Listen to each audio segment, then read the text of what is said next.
ಮುಂಗಾರಿನ ಅಬ್ಬರದಿಂದ ಕರಾವಳಿ ಮತ್ತು ಮಲೆನಾಡಿನ ಭಾಗದ ಜಿಲ್ಲೆಗಳು ತತ್ತರಿಸಿ ಹೋಗಿವೆ. ರಾಜ್ಯದೆಲ್ಲೆಡೆ ಮುಂದುವರೆದಿರುವಂತದ್ದು ಮಳೆಯ ಆರ್ಭಟ. ಕರಾವಳಿ, ಪಶ್ಚಿಮ ಒಳನಾಡು, ಮಲೆನಾಡಿನಲ್ಲಿ ಮಳೆ ಸುರಿತಾನೇ ಇದೆ. ಎಡೆಬಿಡದೆ ಮಳೆ ಸುರಿತಾ ಇರುವಂತದ್ದು. ಉಡುಪಿ ಜಿಲ್ಲೆಯ ಶಾಲಾ ಕಾಲೇಜುಗಳಿಗೆ ರಜೆಯನ್ನು ಘೋಷಣೆ ಮಾಡಲಾಗಿದೆ.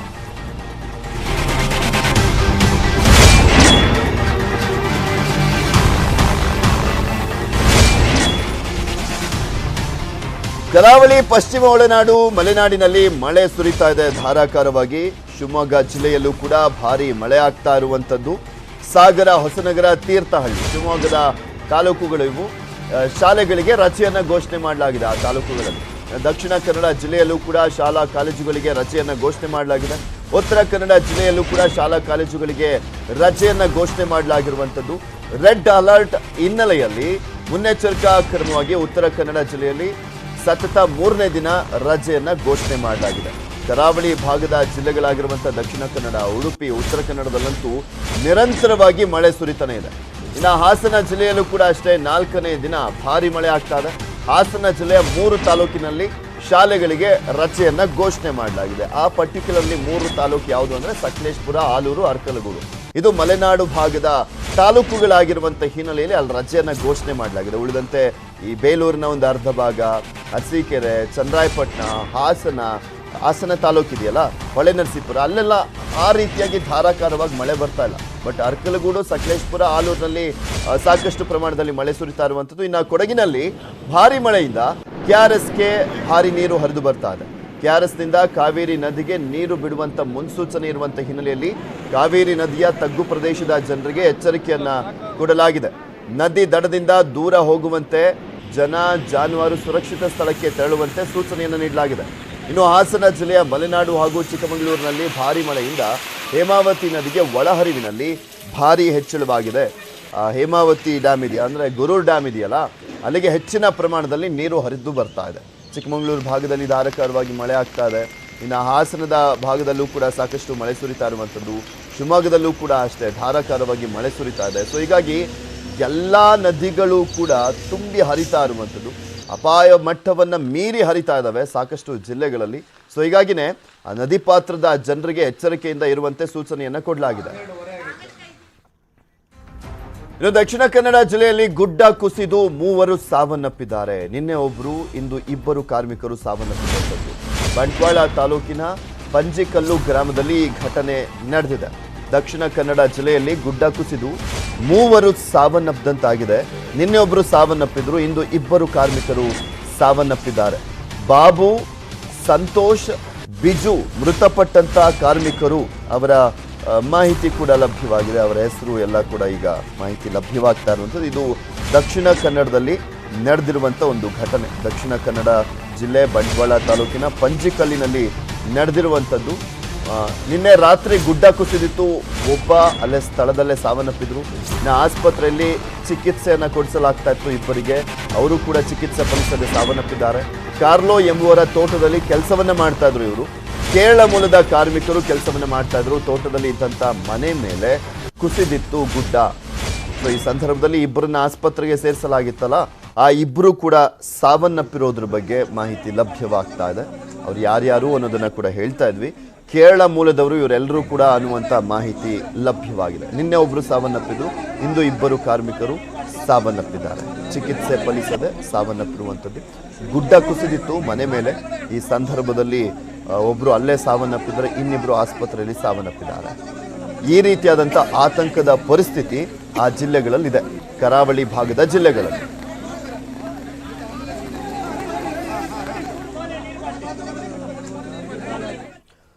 ಉತ್ತರ ಕನ್ನಡ ಜಿಲ್ಲೆಯಲ್ಲೂ ಕೂಡ ಭಾರಿ ಮಳೆ ಆಗ್ತಾನೇ ಇದೆ. ಅಂಕೋಲಾ ಬಳಿ ಡೋಂಗ್ರಿಯ ಗಂಗಾವತಿ ನದಿಯಲ್ಲಿ ಬೋಟ್ ಕೆಟ್ಟು ನದಿ ಮಧ್ಯದಲ್ಲಿ ಸಿಲುಕಿದ್ದಂತ 5ರನ್ನ ರಕ್ಷಣೆ ಮಾಡಲಾಗಿದೆ.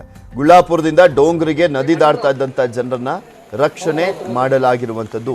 ಉತ್ತರ ಕನ್ನಡ ಜಿಲ್ಲೆಯಲ್ಲೂ ಕೂಡ ಅಷ್ಟೇ ಧಾರಾಕಾರವಾಗಿ ಮಳೆ ಸುರಿತಾನೇ ಇದೆ. ಉತ್ತರ ಕನ್ನಡ, ಉಡುಪಿ, ದಕ್ಷಿಣ ಕನ್ನಡ ಭಾಗದ ಜಿಲ್ಲೆಗಳಲ್ಲಿ, ಕರಾವಳಿ ಭಾಗದ ಜಿಲ್ಲೆಗಳು, ಇಲ್ಲಿ ಬೋಟ್ ಕೆಟ್ಟೋಗಿತ್ತು. ನದಿ ಮಧ್ಯದಲ್ಲಿ ಕೆಟ್ಟೋಗಿತ್ತು ಬೋಟು. ಅದರಲ್ಲಿ 5 ಸಿಕ್ಕಾಕೊಂಡಿದ್ರು. ಆ 5ರನ್ನ ರಕ್ಷಣೆ ಮಾಡಲಾಗಿದೆ.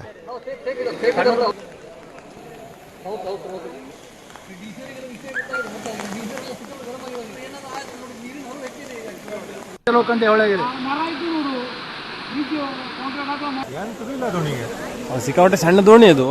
ಇದೆಲ್ಲದ್ರ ಬಗ್ಗೆ ಕಂಪ್ಲೀಟ್ ಆದಂತ ಡೀಟೇಲ್ಸ್ ಅನ್ನ ನೀಡ್ತಾರೆ ನಮ್ಮ ಪ್ರತಿನಿಧಿಗಳು ನೇರ ಸಂಪರ್ಕದಲ್ಲಿ ಜಾಯ್ನ್ ಆಗ್ತಾ ಇದ್ದಾರೆ. ದಕ್ಷಿಣ ಕನ್ನಡ ಜಿಲ್ಲೆಯಿಂದ ನಮ್ಮ ಪ್ರತಿನಿಧಿ ಕಿಶನ್ ಶೆಟ್ಟಿ ನೇರ ಸಂಪರ್ಕದಲ್ಲಿ ಜಾಯ್ನ್ ಆಗ್ತಾ ಇದ್ದಾರೆ. ಉತ್ತರ ಕನ್ನಡ ಜಿಲ್ಲೆಯಿಂದ ನಮ್ಮ ಪ್ರತಿನಿಧಿ ದರ್ಶನ್ ನಾಯಕ್ ನೇರ ಸಂಪರ್ಕದಲ್ಲಿದ್ದಾರೆ. ಇನ್ನು ಚಿಕ್ಕಮಗಳೂರಿನಿಂದ ನಮ್ಮ ಪ್ರತಿನಿಧಿ ವೀರೇಶ್ ನೇರ ಸಂಪರ್ಕದಲ್ಲಿರುವಂತದ್ದು.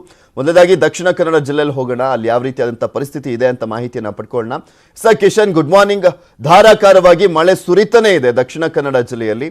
ಈಗ ಹೇಗಿದೆ ಪರಿಸ್ಥಿತಿ? ಜಿಲ್ಲಾಡಳಿತ ಏನೆಲ್ಲ ಕ್ರಮ ಕೈಗೊಂಡಿದೆ ಅಂತ?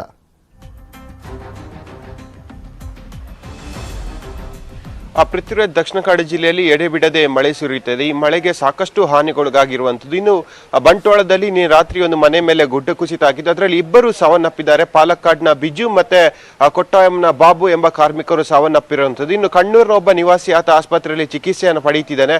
ಇವರು ಮೂವರು ಕಾರ್ಮಿಕರು ಕೇರಳದ ಮೂಲದವರಾಗಿರುವಂಥದ್ದು. ಮಂಗಳೂರಿನ ಅಂದ್ರೆ ಬಂಟ್ವಾಳದ ಒಬ್ಬ ಕೃಷಿಕನ ಮನೆಯಲ್ಲಿ ಕೃಷಿ ತೋಟಕ್ಕೆ ನಿಯೋಜನೆಗೊಂಡಿದ್ರು. ರಾತ್ರಿ ಏಕಾಏಕಿ ಮನೆ ಮೇಲಿನ ಗುಡ್ಡ ಕುಸಿದು ಅವಾಂತರ ಸೃಷ್ಟಿಯಾಗಿದೆ. ಇನ್ನು ಹಲವೆಡೆ ಜಿಲ್ಲೆಯಲ್ಲಿ ಭೂಕುಸಿತ ಸಂಭವಿಸಿರುವಂತದ್ದು, ರಸ್ತೆಗೆ ನೀರು ಬಂದಂತಹ ಪ್ರಸಂಗಗಳು ಕೂಡ ನಡೆದಿದೆ.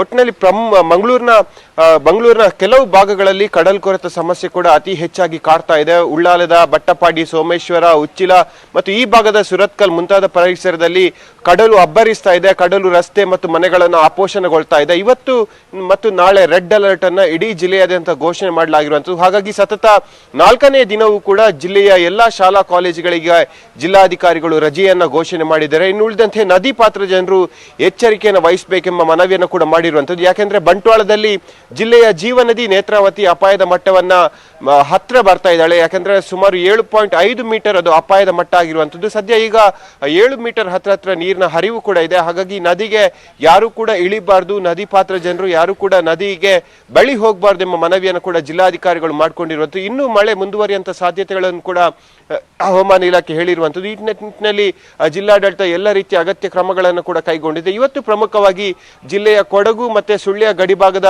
ಸಮೀಪ ಕೇಂದ್ರದ ಅಧ್ಯಯನ ತಂಡ ಬರುತ್ತೆ ಮತ್ತು ರಾಜ್ಯದ ಇಬ್ಬರು ಸಚಿವರು ಅಂದ್ರೆ ಕಂದಾಯ ಸಚಿವ ಆರ್ ಅಶೋಕ್ ಆಗಿರ್ಬೋದು ಮತ್ತು ಜಿಲ್ಲಾ ಉಸ್ತುವಾರಿ ಸಚಿವ ಸುನೀಲ್ ಕುಮಾರ್ ಕೂಡ ಜಂಟಿಯಾಗಿ ಭೇಟಿ ನೀಡಿ ಪರಿಶೀಲನೆ ಮಾಡ್ತಾರೆ. ಯಾವ ಭಾಗದಲ್ಲಿ ಹಾನಿಯಾಗಿದೆ ಮತ್ತು ತುರ್ತು ಅಗತ್ಯ ಕ್ರಮಗಳನ್ನ ಏನೆಲ್ಲ ಕೈಗೊಳ್ಳಬೇಕೆಂಬುದರ ಬಗ್ಗೆ ಅಧಿಕಾರಿಗಳ ಜೊತೆ ಸಮಾಲೋಚನೆ ಮಾಡ್ತಾರೆ ಮತ್ತು ಮನೆ ಹಾನಿಗೊಳಗಾದಂತವರಿಗೆ ಪರಿಹಾರವನ್ನು ಕೊಡುವಂತ ಕೆಲಸವನ್ನು ಕೂಡ ಮಾಡ್ತಾರೆ. ಒಟ್ಟಿನಲ್ಲಿ ಇನ್ನೂ ಹಲವು ದಿನಗಳ ಕಾಲ ಇದೇ ರೀತಿಯಾಗಿ ಮಳೆಯ ವಾತಾವರಣ ಇಡೀ ಜಿಲ್ಲೆಯಲ್ಲಿ ಇರುವಂತಹ ಸಾಧ್ಯತೆಗಳು ಕೂಡ ಇದೆ. ಹಾಗಾಗಿ ಜಿಲ್ಲೆಯ ಎಲ್ಲ ಜನರು ಅಗತ್ಯವಾದ ಮುಂಜಾಗ್ರತಾ ಕ್ರಮಗಳನ್ನು ಕೈಗೊಳ್ಳಬೇಕು ಮತ್ತು ಯಾರು ಕೂಡ ಅಪಾಯವನ್ನ ತಮ್ಮ ಮೈ ಮೇಲೆ ಎಳೆದುಕೊಳ್ಬಾರ್ದು ಎಂಬ ಮನವಿಯನ್ನ ಜಿಲ್ಲಾಡಳಿತ ಮಾಡಿಕೊಂಡಿರೋದು. ಮತ್ತು ಒಂದು NDRF ತಂಡ ಈಗ ಸರ್ವಸನ್ನದ್ಧಾಗಿರುವಂತದ್ದು. 18 ಮಂದಿ ಸಿಬ್ಬಂದಿಯ ತಂಡ, NDRF ತಂಡ ಎಲ್ಲಿ ತುರ್ತು ಕ್ರಮಗಳು ಆಗಬೇಕು ಮತ್ತು ಅಗತ್ಯವಾದ ಪರಿಸ್ಥಿತಿಗೆ ಸಂದರ್ಭ ತಕ್ಕಂತೆ ಎಲ್ಲಿ ಅನಾಹುತಗಳಾಗುತ್ತೋ ಅಥವಾ ಯಾವ ಪ್ರದೇಶದಲ್ಲಿ ಅನಾಹುತ ಜಾಸ್ತಿ ಆಗುತ್ತೋ ಆ ಪ್ರದೇಶಗಳಿಗೆ ಹೋಗಿ ಜನರನ್ನ ರಕ್ಷಣೆ ಮಾಡುವಂತ ಕೆಲಸವನ್ನ ಕೂಡ NDRF ತಂಡ ಸದ್ಯಕ್ಕೆ ಜಿಲ್ಲೆಯಲ್ಲಿ ಮಾಡ್ತಾ ಇದೆ. ಪೃಥ್ವಿರಾಜ್. ಓಕೆ ಕಿಶನ್, ಇದು ದಕ್ಷಿಣ ಕನ್ನಡದಲ್ಲಿ ಯಾವ ರೀತಿಯಾಗಿದೆ ಪರಿಸ್ಥಿತಿ ಅನ್ನೋದ್ರ ಬಗ್ಗೆ ನಮ್ಮ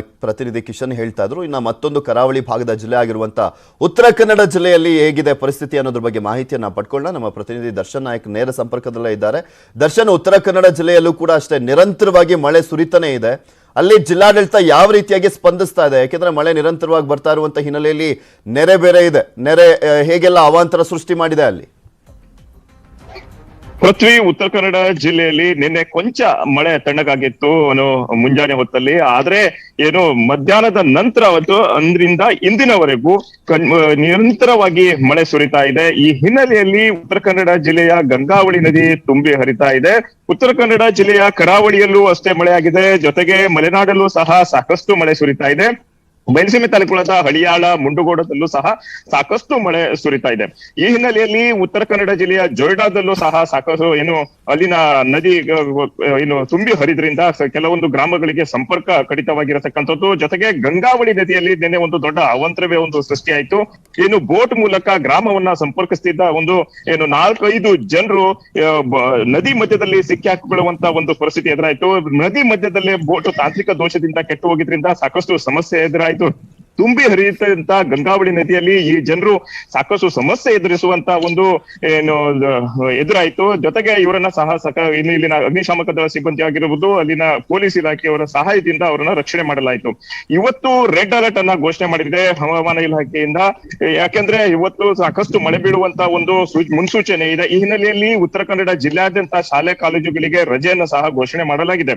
ಉತ್ತರ ಕನ್ನಡ ಜಿಲ್ಲಾಡಳಿತ ಸಹ ಮಳೆಯಿಂದ ಆಗುವಂತ ಒಂದು ಹಾನಿಯನ್ನ ತಪ್ಪಿಸಲು ಸಾಕಷ್ಟು ಸಿದ್ಧತೆಯನ್ನ ಮಾಡ್ಕೊಂಡಿದೆ. ಅಲ್ಲಲ್ಲಿ ಏನು ತಾಲೂಕಾಡಳಿತದವರಿಗೂ ಯಾವುದೇ ಕಾರಣಕ್ಕೂ ತಾಲೂಕನ್ನ ಬಿಟ್ಟು ಬೇರೆ ಕಡೆ ಹೋಗದಂತೆ ಎಚ್ಚರಿಕೆಯನ್ನ ನೀಡಿರ್ತಕ್ಕಂಥದ್ದು. ಪೃಥ್ವಿ. ಓಕೆ ದರ್ಶನ್, ಇದು ಕರಾವಳಿ ಭಾಗದ ಜಿಲ್ಲೆಗಳಲ್ಲಿ ಯಾವ ರೀತಿಯಾದಂತಹ ಪರಿಸ್ಥಿತಿ ಇದೆ ಅಂತ ನಮ್ಮ ಪ್ರತಿನಿಧಿಗಳು ಹೇಳ್ತಾ ಇದ್ರು. ಈಗ ಮಲೆನಾಡಿನ ಸೈಡ್ ಹೋಗೋಣ, ಅಲ್ಲಿ ಹೇಗಿದೆ ಅನ್ನೋದ್ರ ಬಗ್ಗೆ ಮಾಹಿತಿಯನ್ನ ಪಡ್ಕೊಳ್ಳೋಣ. ಅದಕ್ಕೂ ಮುಂಚೆ ಒಂದು ಬ್ರೇಕಿಂಗ್ ನ್ಯೂಸ್ ಇದೆ.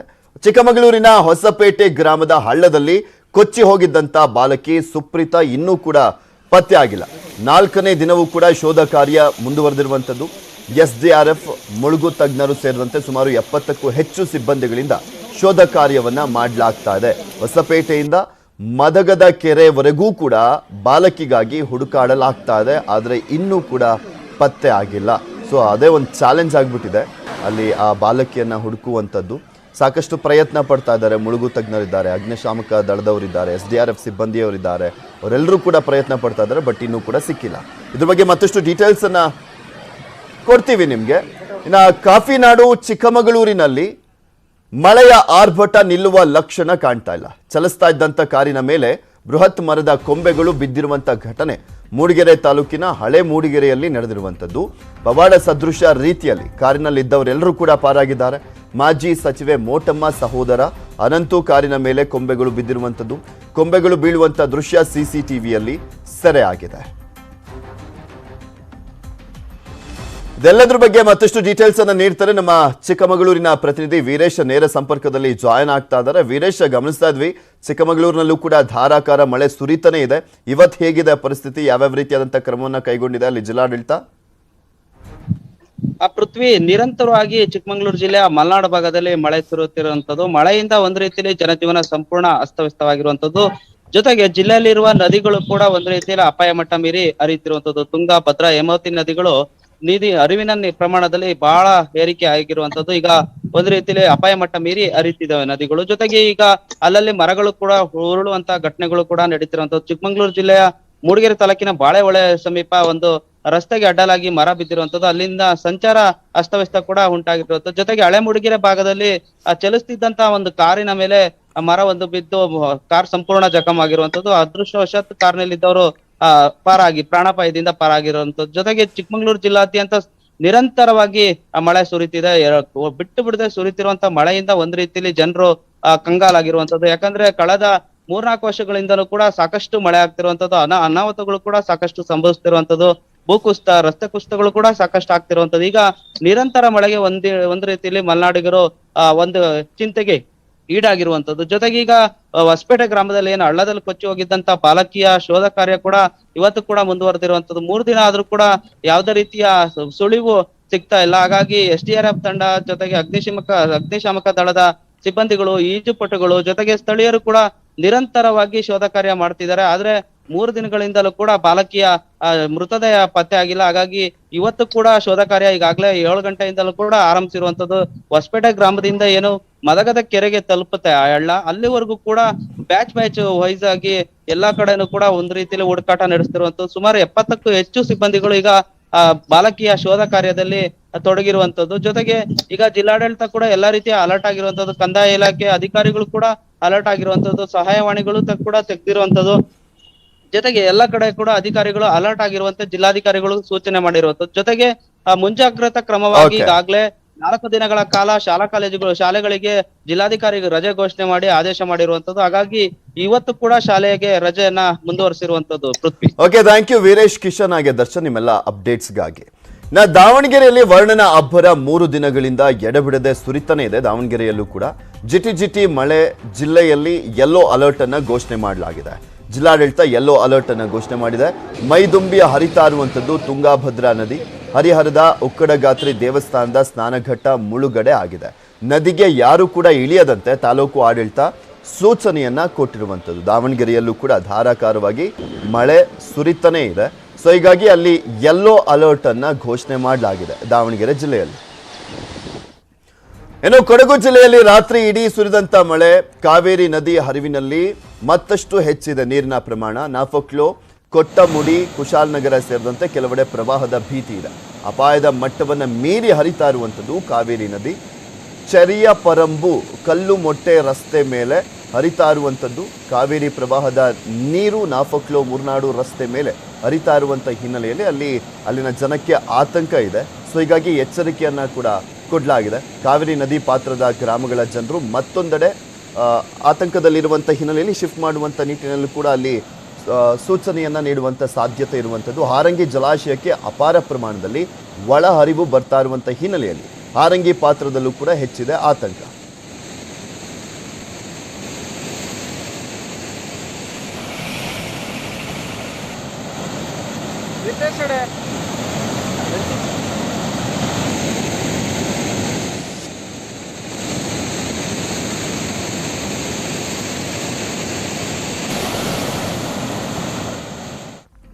ಮತ್ತಷ್ಟು ಸುದ್ದಿಯನ್ನು ನಿಮ್ಮ ಮುಂದೆ ಇಡ್ತಾ ಹೋಗ್ತೀನಿ, ಆದ್ರೆ ಅದಕ್ಕೂ ಮುಂಚೆ ಒಂದು ಸ್ಮಾಲ್ ಬ್ರೇಕ್.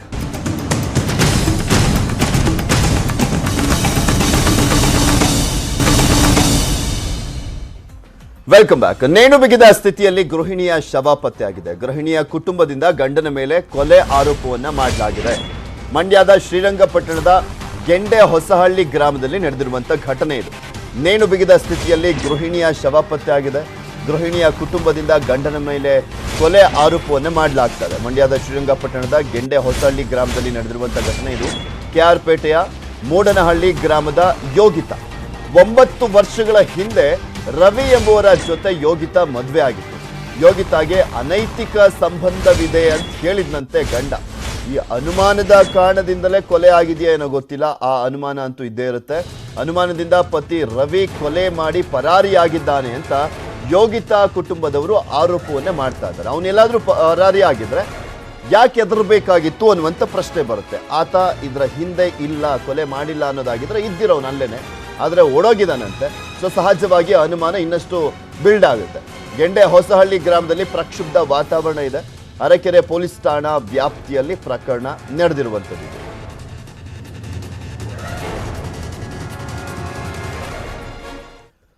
ದೇವರ ಮೇಲಿನ ಚಿನ್ನದ ಸರ ತಾಳಿಗಳೇ ಈ ಕಳ್ಳನ ಟಾರ್ಗೆಟ್. ಭಕ್ತನ ಸೋಗಿನಲ್ಲಿ ಬಂದು ಕಳ್ಳತನ ಮಾಡ್ತಾ ಇದ್ದ ಕಿಲಾಡಿ. ಕುಡಿತದ ಚಟಕ್ಕೆ ಚಿನ್ನದ ತಾಳಿಯನ್ನ ಕದೀತಾ ಇದ್ದ ಖದೀಮ್.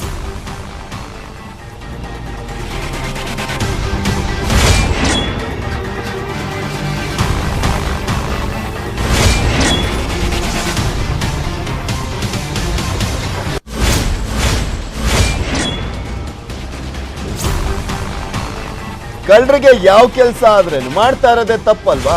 ದೇವರಾದ್ರೇನು ದೆವ್ವ ಆದ್ರೇನು ಯಾವ್ದಾದ್ರೇನು ಕತ್ಕೊಂಡು ಹೋಗ್ತಾ ಇರ್ತಾರೆ. ಅದನ್ನ ಮಾರ್ಕೊಂಡು ತಿಂದು ತೇಗದೆ ಅವ್ರ ಕೆಲಸ.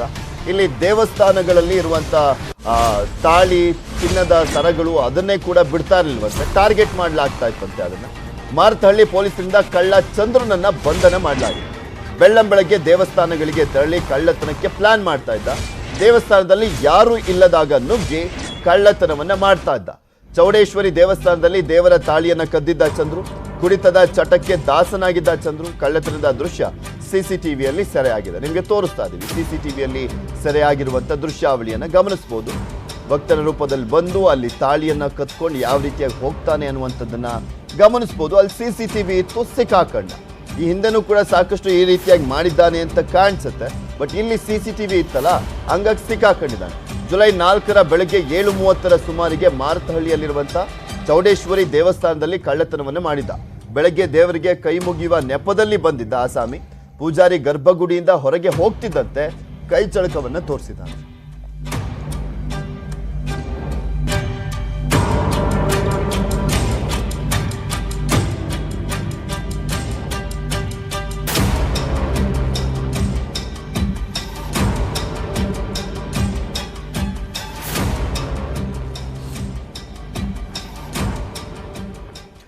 ತಿಪಟೂರು ತಾಲೂಕಿನ ಬಿದ್ರೆಗುಡಿಯ ಮತ್ತಿಹಳ್ಳಿ ಬಳಿ ಅಪಘಾತ ನಡೆದಿದೆ. ಕೆಎಸ್ಆರ್ಟಿಸಿ ಬಸ್ ಹಾಗೂ ಕಾರು ನಡುವೆ ಡಿಕ್ಕಿ ಆಗಿರುವಂಥದ್ದು. ಕಾರಿನಲ್ಲಿದ್ದಂಥ 3 ಸಾವನ್ನಪ್ಪಿದ್ದಾರೆ ಅನ್ನುವಂಥ ಮಾಹಿತಿ ಲಭ್ಯವಾಗ್ತಾ ಇದೆ. ಕಾರ್ನಲ್ಲಿದ್ದಂಥ 3 ಸಾವನ್ನಪ್ಪಿದ್ದಾರೆ, ಇನ್ನಿಬ್ಬರಿಗೆ ಗಾಯ ಆಗಿದೆ ಅನ್ನುವಂಥ ಮಾಹಿತಿ ಲಭ್ಯವಾಗ್ತಾ ಇದೆ. ಶಿವಮೊಗ್ಗದಿಂದ ಬೆಂಗಳೂರಿಗೆ ಬರ್ತಾ ಇದ್ದಂಥ ಬಸ್ ಅನ್ನುವಂಥದ್ದು ಗೊತ್ತಾಗಿದೆ. ತುಮಕೂರಿನಿಂದ ಅರಸೀಕೆರೆಗೆ ಹೋಗ್ತಾ ಇದ್ದಂಥ ಕಾರು ಮತ್ತಿಹಳ್ಳಿಯ ತಿರುವಿನಲ್ಲಿ ಪರಸ್ಪರ ಡಿಕ್ಕಿಯಾಗಿ ದುರಂತ ಸಂಭವಿಸಿದೆ. ಮತ್ತಿಹಳ್ಳಿ ಕ್ರಾಸ್ ಅಂತ ಒಂದು ಬರುತ್ತೆ, ಅಲ್ಲಿ ಆ ಕ್ರಾಸ್ ಮಾಡಿಕೊಳ್ಳುವಂಥ ಸಂದರ್ಭದಲ್ಲಿ KSRTC ಮತ್ತು ಕಾರಿನ ನಡುವೆ ಡಿಕ್ಕಿ ಆಗಿರುವಂಥದ್ದು. ಕಾರ್ನಲ್ಲಿದ್ದಂಥ 3 ಸಾವನ್ನಪ್ಪಿದ್ದಾರೆ, ಇಬ್ಬರ ಸ್ಥಿತಿ ಗಂಭೀರವಾಗಿದೆ. ಬಸ್ನಲ್ಲಿದ್ದಂಥ ಪ್ರಯಾಣಿಕರಿಗೆ ಯಾವುದೇ ಅಪಾಯ ಇಲ್ಲ. ಬಸ್ನಲ್ಲಿದ್ದಂಥವ್ರು ಒಂದು ದೊಡ್ಡ ಗಾಡಿ ಅಲ್ವಾ, ಚಿಕ್ಕ ಗಾಡಿಗೆ ಗುದ್ದಿದಂಥ ಸಂದರ್ಭದಲ್ಲಿ ಚಿಕ್ಕ ಗಾಡಿಲಿ ಇದ್ದಂಥವರೇ ಸಾವನ್ನಪ್ತಾರೆ. ಅದೇ ಆಗಿರೋದಿಲ್ಲಿ ನಿಮಗೆ ತೋರಿಸ್ತಾ ಇದ್ವಿ ಯಾವ ರೀತಿಯಾದಂಥ ಒಂದು ಅಪಘಾತ ಇದು ಅನ್ನುವಂಥದ್ದನ್ನು ಊಹಿಸ್ಕೊಳ್ಬೋದು ನೀವು. ಕಂಪ್ಲೀಟಾಗಿ ನಜ್ಗುಜ್ಜಾಗಿ ಹೋಗ್ಬಿಟ್ಟಿದೆ ಆ ಒಂದು ಕಾರು. ಗಮನಿಸಿ ಆ ಕಾರನ್ನು, ಇದ್ರೊಳಗೆ ಈ ಆಕ್ಸಿಡೆಂಟನ್ನು ನೋಡಿದ್ರೆ ಇದ್ರೊಳಗೆ ಯಾರಾದರೂ ಬದುಕಲಿಕ್ಕೆ ಸಾಧ್ಯನಾ ಅಂತ ಅನ್ಸುತ್ತೆ. ಸೊ ಇದರಲ್ಲಿ ಇದ್ದಂಥವ್ರು 3 ಜನ ಸಾವನ್ನಪ್ಪಿದ್ದಾರೆ. ಬಿದ್ರೆಗುಡಿಯ ಮತ್ತಿಹಳ್ಳಿ ಬಳಿ ಈ ಒಂದು ಅಪಘಾತ ನಡೆದಿರುವಂಥದ್ದು. ಅಲ್ಲಿ ತುಂಬ ಫಾಸ್ಟಾಗಿ ಹೋಗ್ತಾ ಇರ್ತಾರೆ. ಅದರಲ್ಲೂ ಸ್ಪೆಷಲಿ ಅಲ್ಲೊಂದು ಕ್ರಾಸ್ ಇದೆ, ಮೇನ್ ಕ್ರಾಸ್ ಅದು. ಅಲ್ಲಿ ಸ್ವಲ್ಪ ಸ್ಲೋಗಿ ಹೋಗಿ ಅಂತಲೂ ಬೋರ್ಡ್ಗಳಿದ್ದಾವೆ. ಆದರೂ ಕೂಡ ಅಲ್ಲಿ ಈ ರೀತಿಯಾದಂಥ ಅಪಘಾತಗಳು ನಡೀತಾನೆ ಇರ್ತವೆ. ಇದು ಮತ್ತೊಂದು ಅಪಘಾತ ಅಲ್ಲಿ ಮತ್ತಿಹಳ್ಳಿ ಬಳಿ.